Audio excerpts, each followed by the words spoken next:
Hello, 28 days of the reflective tarot, so 4 weeks of the Oma, and it's the last day of our Netzach, our lovely Lord of Unstable Effort. Yeah, but our Netzach as in, that's the shadow, as in mastery and victory, but Mulchut is the 10th, so we got the 7th Netzach, which is the outward masculine energy.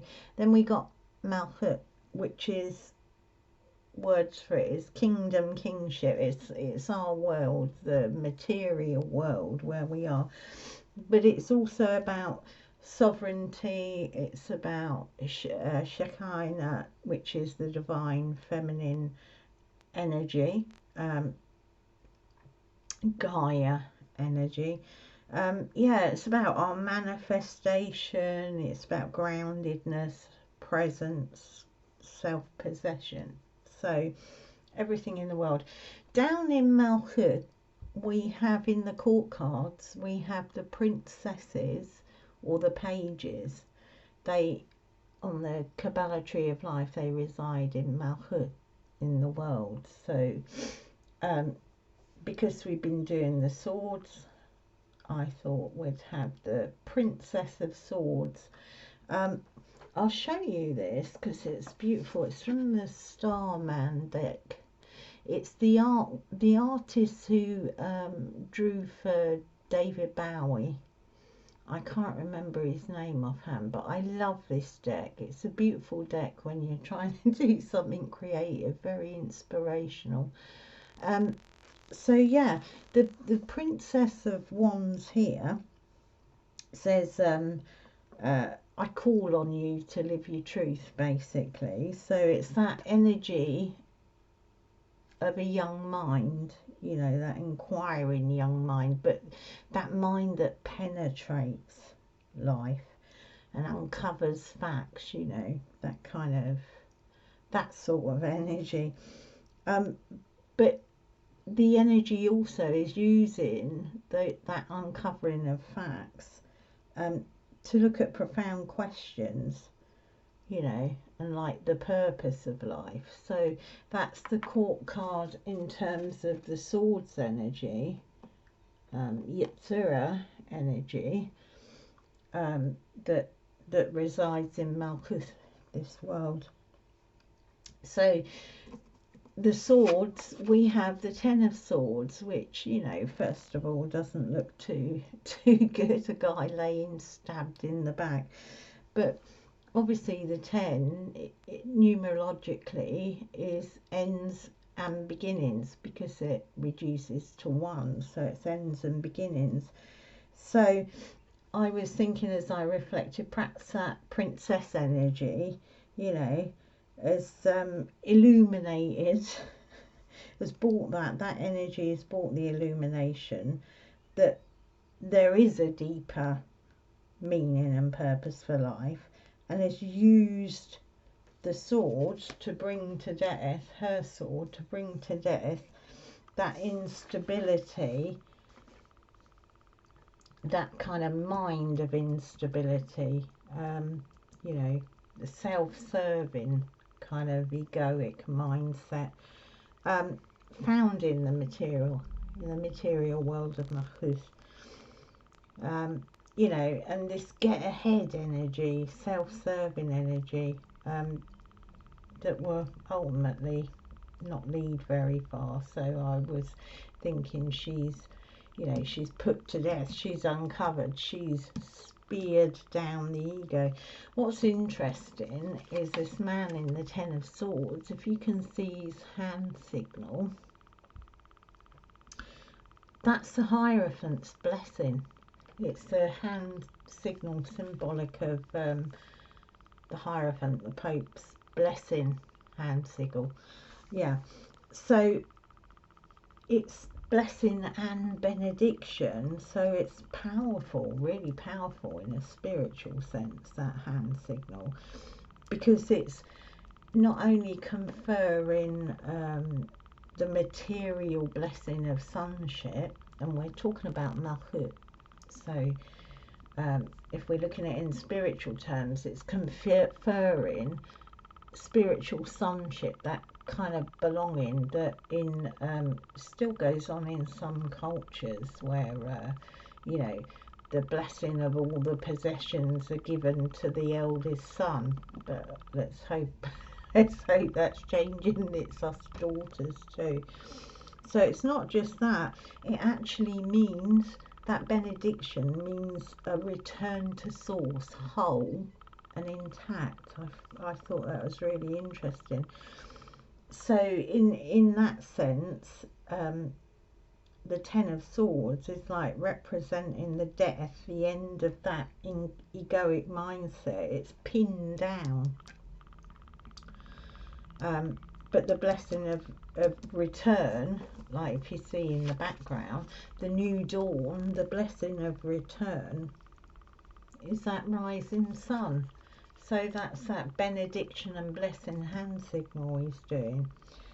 So it's a picture of self-possession, of the true essence in the material of that Malchut, and the strong victory of Netzach over the mental body. So that's the kind of pictures that the Princess of Swords bringing, that energy of Malkuth, Netzach and victory. So it's that place where the mind and the heart merge, that heart-brain coherence I think I talked about at the beginning of the week, where that wisdom, I mean the path, sorry I didn't say, the path from Malchut to Netzach is the moon. So that wisdom of the lower instinctual nature and true higher self merge. It's not about either or, it's about the merge of those, for me anyway. You know, where the true nature of our reflection, because I see that moon, that's reflective light of the sun. So I kind of look at it like that in terms of source, divine, of the all, that we're, each of us, a kind of a moon reflection of the sun, that kind of analogy. So we are to source as the moon is to the sun in its luminosity. So that sovereignty, that's a thing of Malchut, is coming from the deep knowledge that we're co-creators. Yeah, we're co-creators, and that we're manifesting. You know, perhaps she's bought that energy and he now knows, he's pinned his kind of, the unstable efforts of his mind, pinned it down almost, because he's realised that he manifests through thoughts, words and actions, but it's through the heart, that coherence, the heart-brain coherence. So understanding that our essence is embodied within this world of Malkuth.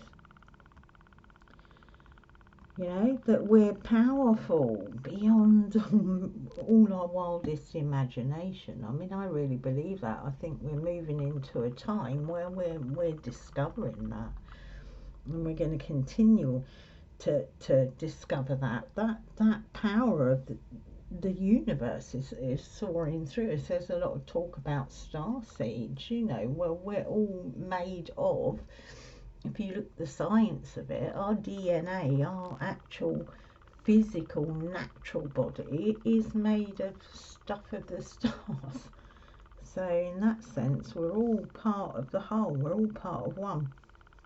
So this path of the moon from Malchut to Netzach is one of alignment. So it's kind of, it's a path that asks us to have objectivity, to witness ourselves, those two pillars, witness. You know, the instinctual wolf, the primitive, anything that's repressed, that deep nature that is kind of the Gaia energy, the divine feminine, that instinctual wild self in our psyches, and our higher true essence, and we're supposed to witness all of that, not repress it, and to walk that middle path, you know, we then learn that dynamic tension of these middle pillars, and Malchut is a middle. It's the lowest Sephirot, but it's below Yesod, which is the combination of the divine masculine and feminine, the polarities. It's a blending, and Tiferet, which holds the heart, holds the dynamics of polarity. It's not, the Kabbalah Tree of Life is not a system that believes in that duality, but it believes in that kind of holding the tension of the polarity. It's not ignoring those polarities and difference and diversity. So yeah, that moon path is walking the middle ground with that dynamic tension of heart, and to understand, you know, like the angel and the devil, that kind of polarity reflected in our thinking minds, and the powerful primal expression. You know, I mean, it is a beautiful part of us. It's wild abandon. It's our, I think in the Jungian psychology, I think it's the child of the South. It's the wild nature, that instinctive, that we get repressed. You know, that's the abandonment sexually or in nature, the dancing around the fire, the kind of shamanic, beautiful shamanic energies. Yeah, it's I'm losing my kind of thread here, but it's that beautiful, yeah, the beautiful part of our nature, you know, kind of like the fierce and fearless lion energy, but also the gentle, intuitive deer energy, that kind of, you know, the almost the polarity of that holding those tensions together. So for me, this 10 of Swords is transition. It's end and beginnings, but that's the sign of a man in a cocoon, so to speak, a spiritual cocoon. It's the time between psychic cycles. Yeah, so dissolution. I love that word, don't I? Dissolution of ego. But not that I don't. I've said before, I don't see it as a death of ego, but it's death of the ego in the driving seat. It's kind of a cocoon phase. So between the caterpillar and the butterfly, it's descent of the soul, that I've been talking about. So this is where we embody the wisdom of the totality of all that we are and all that is. So we're looking at Malchut and the Shekinah, the feminine, divine feminine, and it's kind of a period where we're understanding, you know, the tension of nature, you know, as in the lion or the deer, or the destructive tsunami and volcano, and the gentle breeze, you know, and realizing that we, like the moon, reflect all this in us. We are a microcosm of nature as well. Part of us is this material. It shouldn't be, you know, we shouldn't be well, my view is we shouldn't be transcending the body. We should be holding the dynamic tension of us being natural earth beings, but also our substance is made of the stars. We also embody spirit, so divinity and energy. So we're all those things. We're you know, it's seeing into the material and seeing our interconnection with all that is.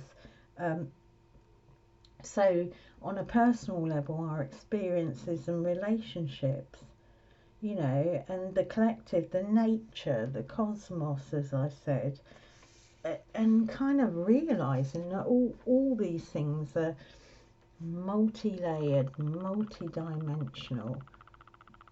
We are multi-layered and multi-dimensional, you know, we are all those things, and we're connected intimately. We're all of it. It's all of us. You know, where Malchut is Shekinah, divine feminine, and that's, you know, that's the Kali feminine, and it's the nurturing, beautiful Gaia energy. But, you know, Gaia energy makes volcanoes that decimate and destruct, but it also raises land out of sea. So it's, yeah, real dynamic tension. Yeah, nature, that divine feminine, the nature, the creative energy and force, we're it. I mean, that, it's just so mind-blowing to me that we are all those things. We so limit ourselves to this, to our skin, to our bodies, but we're all those powerful energies are flooding down and in us, and it all ends up in Malchut, in this world. So we're like, you know, incredibly, we can be, you know, fiercely compassionate, powerfully creative. So the path is the blessing of the 10, of the benediction of love, compassion, forgiveness, and these extraordinary cosmic and nature energies that we are. Yeah, so I get really excited about Malchut. You know, I hear people talking about the transcending of the material, but I don't think it's ignoring it. It's transcending for me is learning to embody the tension of all those things, and kind of, I mean, I don't think we'll ever do it in our lifetime, but to sort of understand the power and the beauty of what we're manifesting here in our bodies. It's really incredible. I don't think we've even tapped into a tiny millimetre of it. Anyway, I'll go on for too long. So the white light deck, you'll love this. It'll sound like a bit of a come down when I first say it, but it's Obadiah. Obadiah jumped over the fire. Oh, do you remember that rhyme? Obadiah. And this is the bit that will sound really, but kind of anti what I've been saying. Obadiah in Latin means obedience. Wow. But obedience, the root meaning of obedience in Latin, it's not conforming to authority. That's how the meaning's been warped, you know, be obedient, slave master obedience, you know. It actually means, the root word, to listen, to hear, and to not turn away. So it's hearing that universal heartbeat and not turning away. That's my rendition of obedience anyway. So I'll read a bit from the white light deck. Okay. It says, do not turn away from your path, nor from what you know in your heart to be true, no matter what appears to be, nor what logic this mind may dictate. Trust what your heart is telling you. So that mind-brain coherence again. You're safe and you're protected by spirit. You're spiritually empowered with all you need to manifest Malchut, your authentic soul path. You have what it takes to connect with the light source and live that connection in practical ways which contribute positive energy to our human collective. It's why we're here. So the oracle is saying that it's about becoming a sacred rebel. That sounds bad, doesn't it? A better version of obedience. A sacred rebel. Giving up faith in the ways of the world, kind of like this, the mind, and embracing the ways of spirit unconditionally. And this is saying, the oracle, to be clear, the guidance of this oracle is not to hand over your power, nor to seek out spirit to tell you what to do. It's all in us. It is always up to you to exercise your free will and live your life as you choose. Sometimes the responsibility behind such freedom, that's that self-possession of Malkuth, might seem too much, but this is our task as human beings, to own our freedom and exercise it with wisdom and delight. When you trust your courage more than your doubt, you'll be ready to listen to spirit and act on what you perceive. You will be capable, willing and ready to live as a light on this earth. Yeah, so, you know, as we look at that multi-dimensional, you know, aspect of us, you know, we are nature, we are, I mean, just our own minds and emotions and heart, our psyche is like so complex, it's unreal.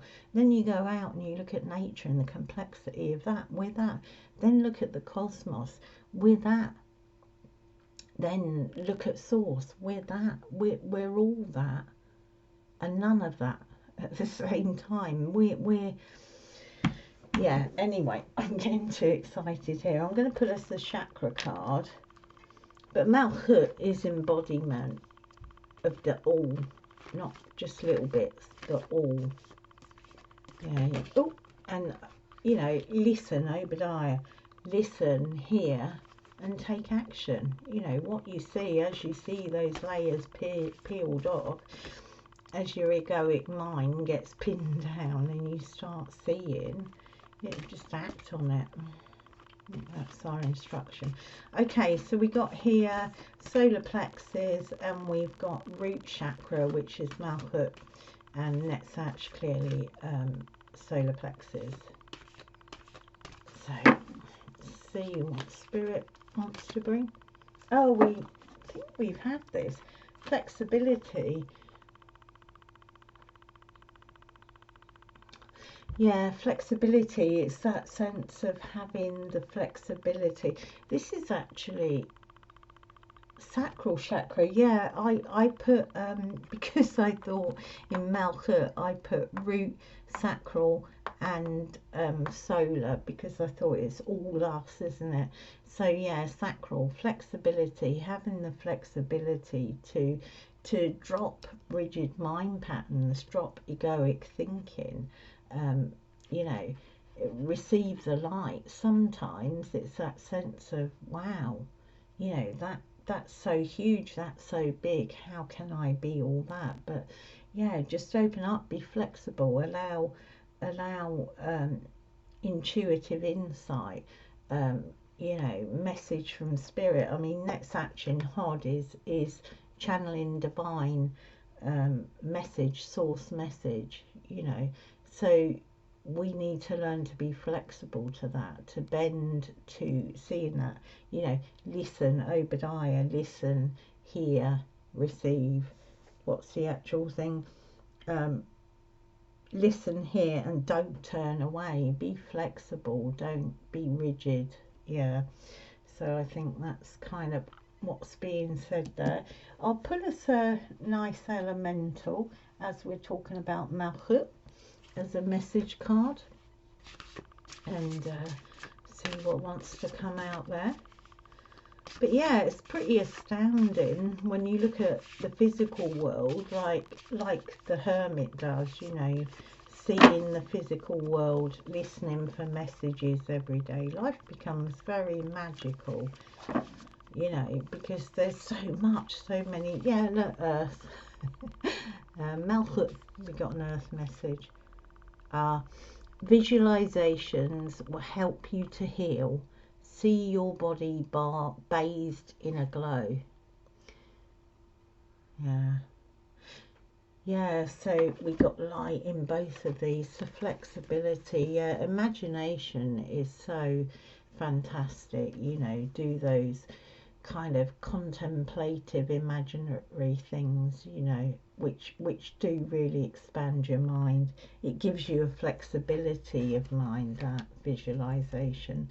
You know, dare to believe that things are, not believe, dare to know, dare to experience. I think we've all got to do more of that. We got all these wonderful new Aquarian energies coming in, but you know, they're blasting our socks off now, and I think we're so much bigger than like I said earlier, our wildest imagination. I don't think we can even understand. Just the thought of, you know, the complexity of our bodies is mind-blowing when you really reflect. Take that out to nature, the cosmos, source. It's kind of almost too much. You feel like exploding with the amount that we're embodying in Mulchut. All those energies. Oh, we got some lovely green leaves here from our daily healing messages. And what is it saying? In the moment, if you can, remove your judgment and criticism, that mind, and truly listen to someone. You will empower them. So I think that's also, you know, having the flexibility to listen to others with that kind of open mind and seeing them as part of you, seeing them as part of the whole, but also listen to ourselves, especially when you're getting an insight to this, you know, multi-dimensional, multi-layered sense of who we are, quantum beings. It's incredible. So there you go, there are your messages, and that is the reflection for today. Hope you enjoyed that, and I'll see you tomorrow. Lots of love.